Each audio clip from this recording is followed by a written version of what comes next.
Hi, I'm Nitya, your tutor at Nityaz Academy. Let's learn complex numbers together, step by step.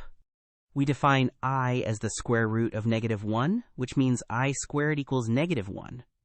A complex number looks like a plus bi, where a is the real part and b is the imaginary part. We picture it on the complex plane as the point a, comma, b, with the real part going right and the imaginary part going up. That arrow is the number. The powers of I cycle through just 4 values. I to the first is I squared is -1, I cubed is -I, and I to the fourth is 1. Then it repeats forever. So for I to the 7th, divide 7 by 4 and the remainder is 3, which lands on I cubed equals -I. Use the remainder to find any power instantly.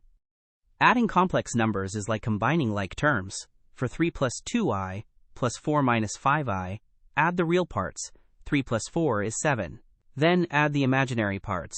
2i minus 5i is -3i. Put them together for 7 minus 3i. Just keep real with real and imaginary with imaginary, and you're done.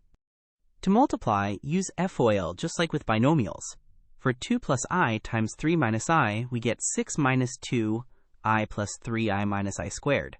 Combine the middle terms to plus I. Now I squared is -1, so minus I squared becomes plus 1. That gives 6 plus 1, which is 7 plus I. The answer is 7 plus I. Let's recap. The whole subject rests on I squared equals -1. Every complex number has the form a plus bi and lives at the point a comma b on the plane. To add, combine real with real and imaginary with imaginary.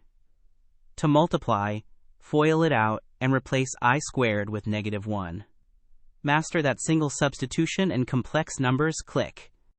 Great work! Keep practicing with Nitya at nityazacademy.com for free lessons, worked examples, and practice.